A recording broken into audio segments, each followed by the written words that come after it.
What up, YouTube? Welcome back to When Nice Guys Retaliate. I had an interesting thought. Actually, I was praying and I was asking the Lord, I said, why are nice guys not as successful as Pookie, Ray, and whoever? And the revelation he gave to me, and tell me if you agree or think it's something different, is that the difference between bad boys and nice guys is that bad boys are able to live in a woman's mind a lot longer, or even they actually have access to a woman's mind, living in that woman's mind longer than a nice guy. All right, and that's not even totally how it works out. Is that nice guys are so upfront with who they are that women don't have a chance to allow that nice guy to live in her mind. And even that's not even totally true either. To go even a step further, the longest period of time a woman is really able to have a nice guy living in her mind is after he leaves. Just think about that. Pookie Ray, because they have sex appeal and they can be seen at face value at that, right then and there. They're almost like a McDonald's. McDonald's is quick, McDonald's is good, but it is not good for you in the long run. You know what I'm saying? It's better to, if you really want to stay healthy, it's better to stay away from it. In fact, there are certain things that women should not even pay attention to or even get involved with. Because once you taste it, you have a taste for it, and you can't escape it unless it's with God's help. But Pookie and Ray, because they have that sex appeal, they have, women have that thought process, because of the media and stuff like that, seeing bad boys on TV and supposedly protecting their women and stuff like that, or being able to. A woman can see them because of the attraction. They think about the relationship before they're actually in the relationship. And because of that, a woman forms a bond in her mind before she even talks to the man that she's truly attracted to. Now, that attraction, of course, is going to be primarily physical because she doesn't know who the dude is, which is a whole other issue, but I don't think I'm going to talk about that in this one. But she's already living, or he's already living in her mind rent-free. And so she's coming up, before she knows him, she's coming up with who he is, what he will do, what he'll do to her.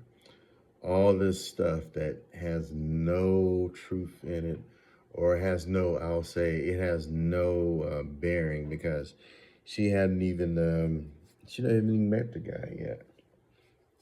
And then once she meets him, and if he's, a player, he's going to be able to talk game. And so that game in itself, what game is to a woman, or I'm saying, I'll tell you to you like this. And it's part of the reason why I blame all these guys who think they're alpha and all this other stuff. They try to blame the nice guy and stuff like that, the good guy, and say that the nice guy and the good guy, or primarily the nice guy, is being a sucker, sucking up the women and stuff like that. But really, it's because they being so thirsty is the reason why that women think that they are higher than what they actually are. Because you got a guy who could be a 10, 9, 8, 7.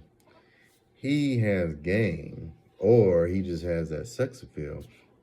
He can talk to a woman that's a 3, 4, 5, 6, 7. All right. And he can get that favor of attraction out of her, or even if he has game, which makes it even worse, because that game is going to make men use game to make a woman that's a 5 think she's an 8, 9, or a 10. But in actuality, she is not. Not because she's not a 10 in somebody's mind or in somebody's attraction to her. She is only he is convincing her that she is on his level when she actually isn't. All right. And so because of that lie and that deception, that game, she'll turn around, look at an average guy or somebody who actually is on her level and think that he is not. And that's the problem with game. And that's the problem with all these other brothers who are sitting up here trying to take all the women for themselves, so to speak. They're trying to shame men into believing that they're not masculine enough when they're just thirsty. They're thirsty and they're trying to get any woman they can possibly get. They're trying to bump up their body count because their body count doesn't make them look bad in the eyes of women. It makes them look better. But in the eyes of men, good men, I mean, that can be respectable. However, it takes away from everybody else. Even though there is a lot more men a lot more women than it is men. But if the way media is actually portraying men as being masculine, as being the guys who's the bad boy, he's got all the women, he's, rocking, packing and all this other junk, then women are going to be attracted to it because that's what they're shown. And in the TV and even movies, you don't necessarily see the nice guy. And I just had a funny thought because in the movie, what is his name? Wolverine and the other dude who's, he comes around with the double guns, and he's got the red and the black on. Well, that dude, they had in that movie, they had a nice guy, Deadpool. Nice guy Deadpool.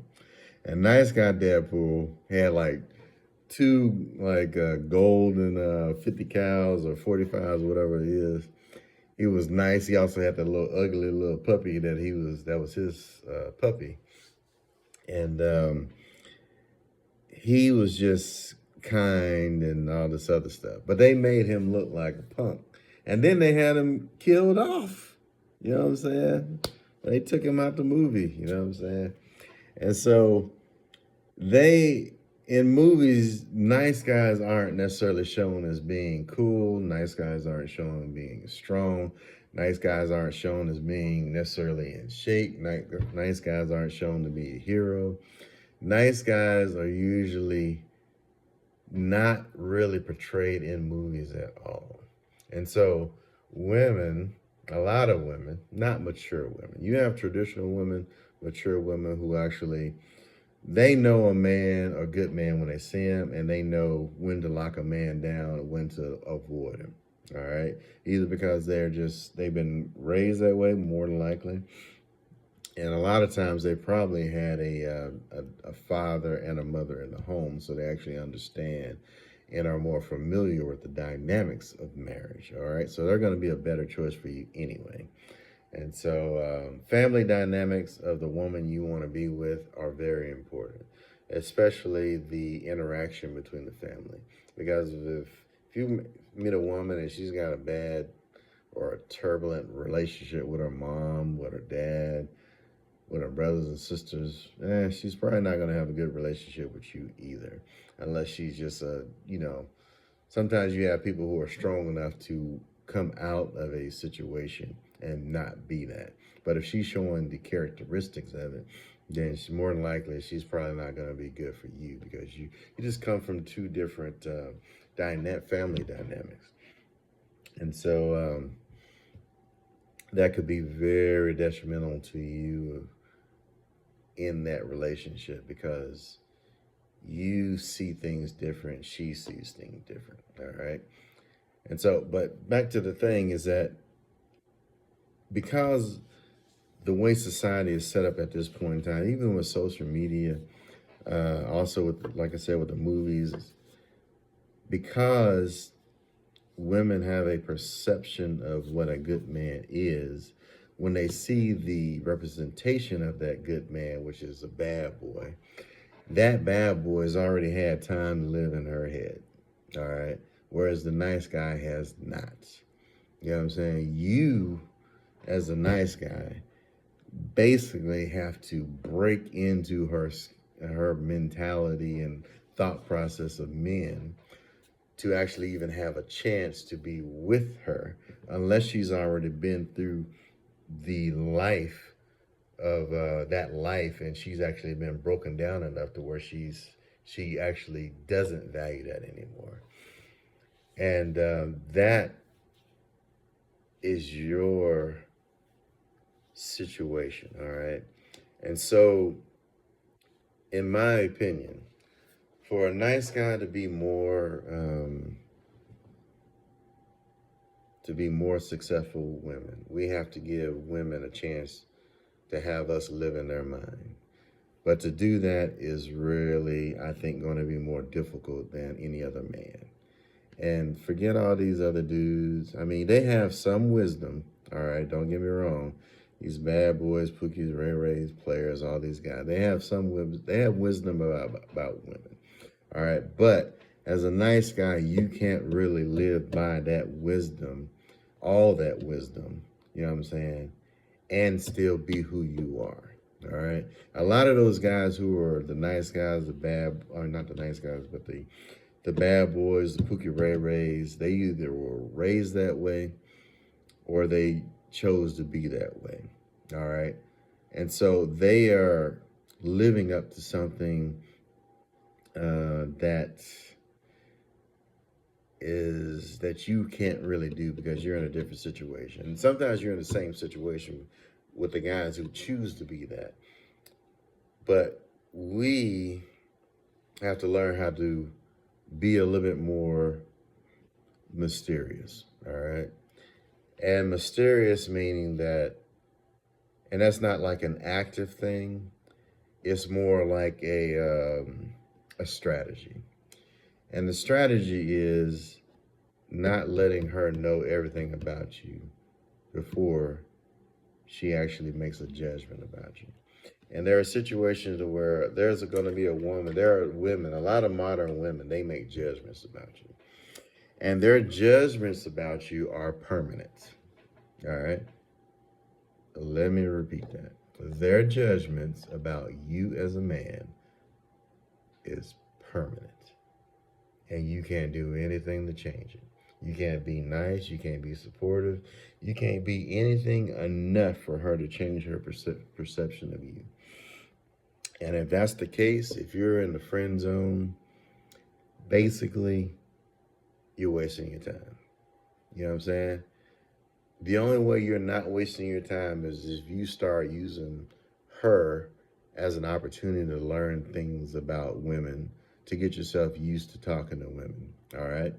And then, unfortunately, you just need to drop her. Once you find a good woman, you need to drop her like a hot potato because she doesn't serve your interests, you know what I mean? But you don't necessarily have to do that in that total regard. The best thing to do is just to not to get that close to her in the first place, all right?